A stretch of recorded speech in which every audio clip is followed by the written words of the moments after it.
Hi గారు, welcome to our channel. ప్రస్తుతం మనతో పాటు భారద్వాజ్ గారు సీనియర్ జర్నలిస్ట్ ఉన్నారు. వారితో ఒకసారి మాట్లాడదాం. సార్ నమస్కారం సార్. నమస్తే అండి. సార్ ఎన్టీఆర్ గారి బర్త్డే సందర్భంగా వార్ 2 నుంచి ఆయనకు సంబంధించిన గ్లిమ్స్ అయితే రిలీజ్ చేశారు. అయితే ఇప్పుడు దీనిపైన సోషల్ మీడియాలో విపరీతమైన ట్రోలింగ్ జరుగుతుంది. అటు హృతిక్ రోషన్ కి సంబంధించిన అన్ని యాంగిల్స్ లో ఆ ఫోటోస్ ఒకవైపు పెట్టి, జూనియర్ ఎన్టీఆర్ కి సంబంధించిన యాంగిల్స్ అన్ని ఫోటో పెట్టి తేలిపోయాడు ఎన్టీఆర్, అసలు ఏమాత్రం మ్యాచ్ చేయలేదు, అనవసరంగా ఈ సినిమా ఒప్పుకున్నాడు, హృతిక్ ముందు అసలు పనికిరాడు అన్నట్టుగా పోస్టులు పెడుతున్నారు. సార్ ఎందుకు జూనియర్ ఎన్టీఆర్ గారిని ఈ స్థాయిలో ట్రోలింగ్ చేస్తున్నారు? ఈవెన్ కన్నప్ప రికార్డ్ కూడా బ్రేక్ చేయలేకపోయింది గ్లిమ్స్ అని కూడా మాట్లాడుతున్నారు. ఎందుకు, ఏం జరుగుతుంది సార్ అసలు జూనియర్ ఎన్టీఆర్ విషయంలో?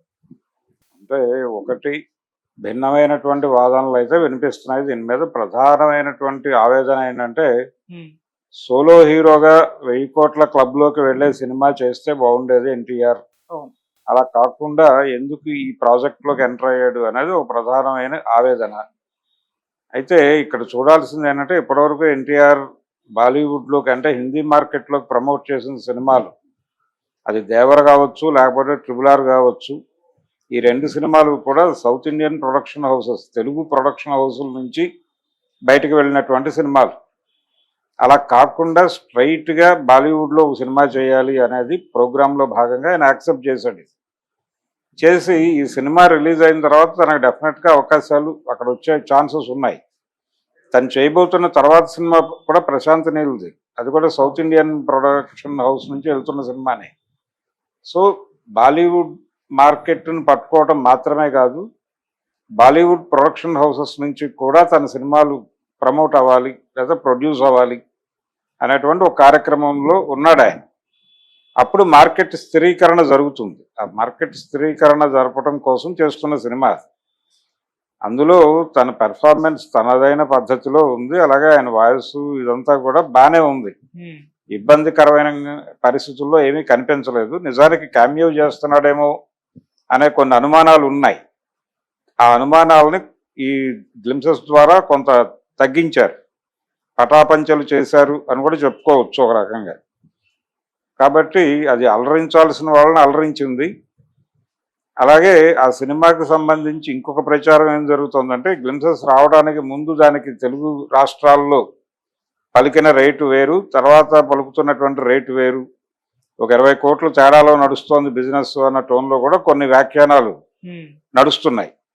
అయితే ఇవన్నీ స్పెక్యులేషనే కావచ్చు. నిజానికి బిజినెస్ ప్రారంభమైంది, మొదట అంగీకరించిన రేట్ల ప్రకారమే జరుగుతుంది తప్ప గ్లిమ్సెస్ నుంచి వచ్చిన రియాక్షన్ ఆధారంగా రేట్లు తగ్గించడం ఈ గొడవలు ఏమీ ఉండవు జనరల్గా. కాబట్టి వ్యాపారం ఎలా జరుగుతుంది అనే దానికంటే కూడా సినిమా రిలీజ్ అయిన తర్వాత ప్రజలు ఎలా రియాక్ట్ అవుతారు అనే దాని మీద భవిష్యత్తు ఆధారపడి ఉంటుంది.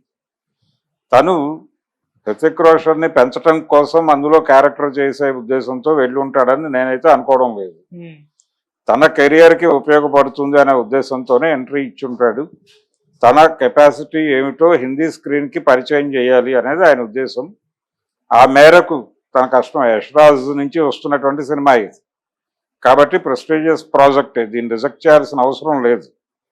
తను ఎలాగూ హిందీ మార్కెట్లో తన స్థానాన్ని సుస్థిరం చేసుకోవాలి అనుకుంటున్నాడు. కాబట్టి దీని తర్వాత కూడా 2-3 బాలీవుడ్ ప్రాజెక్ట్స్ ఒప్పుకోవచ్చు ఆయన. రెండోది, మల్టీ స్టారర్ అనేది ఇక్కడ కొంచెం క్రేజీ వ్యవహారము. అంటే అంత ఈజీగా టేకాఫ్ చేయడానికి అవకాశం లేనటువంటి ప్రాబ్లం కావచ్చు, కానీ అక్కడ కాదు. అక్కడ చాలా ప్రాజెక్టులు మల్టీ స్టారర్స్గానే నడుస్తున్నాయి. అందులో భాగంగా ఇప్పుడు మార్కెట్ ఈక్వేషన్స్ రీత్యా ఈయనకు ఒక ప్రాధాన్యత లభించింది ఈ సినిమాలో.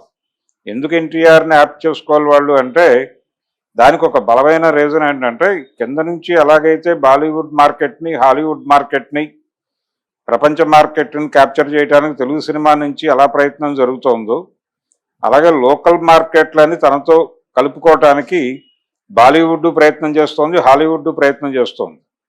అందులో భాగంగానే ఎన్టీఆర్కి ఆ మధ్య ఒక హాలీవుడ్ డైరెక్టర్ అప్రిసియేషన్ ఇస్తూ విడుదలైనటువంటి ఒక వీడియో చూసాం మనం.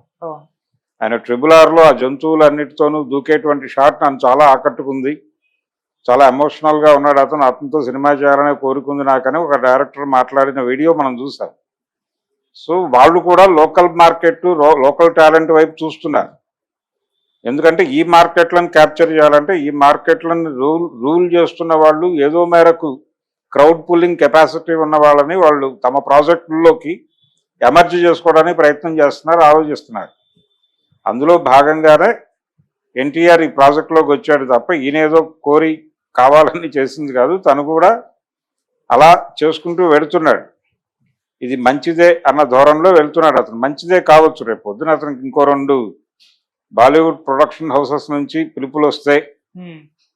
తన మార్కెట్ని స్థిరపరచుకుని అక్కడి నుంచి ప్రపంచ మార్కెట్ వైపు చూస్తాడు. ఆ హడావిడిలో ఉన్నాడు అతను. ఆ రోపింగ్ లో ప్రతి హీరో ఉన్నాడు. ఇప్పుడు తెలుగు మార్కెట్ లో కొంత గుర్తింపు సంపాదించిన ఏ హీరో కూడా లోకల్ మార్కెట్ సినిమాలు చేయాలని అనుకోవడం లేదు.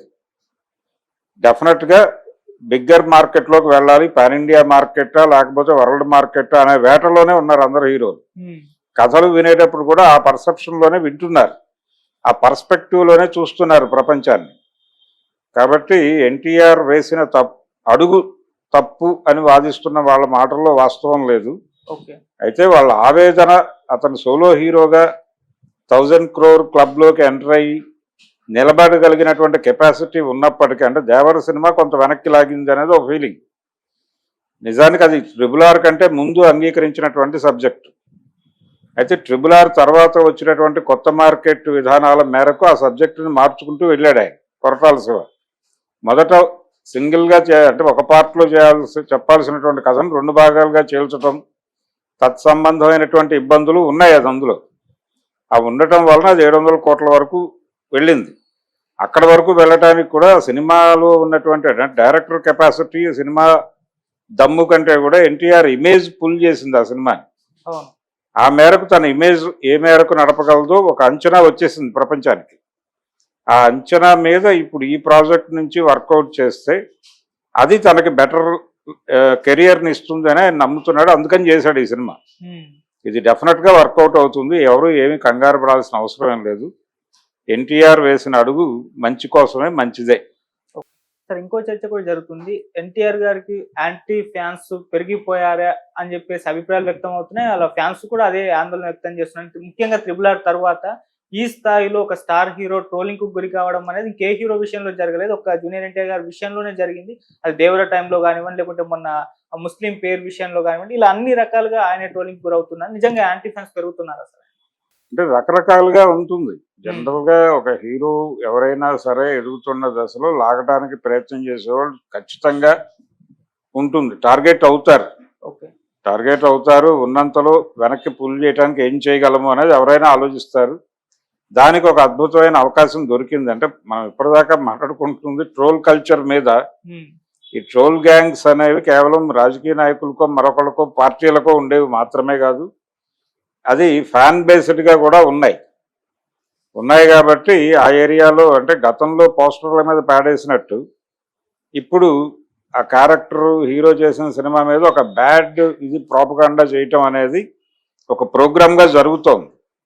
ఆ జరుగుతున్న అంటే ఆ కార్యక్రమాల్లో ఎవరి ఫ్యాన్స్ అయితే చేస్తున్నారో ఆ హీరోతో ఇతనికి సత్సంబంధాలు ఉండొచ్చు, వాళ్ళిద్దరి మధ్య ఫ్రెండ్షిప్ ఉండొచ్చు, కానీ ఫ్యాన్స్లో స్పర్ధ అనివార్యంగా ఉంటుంది.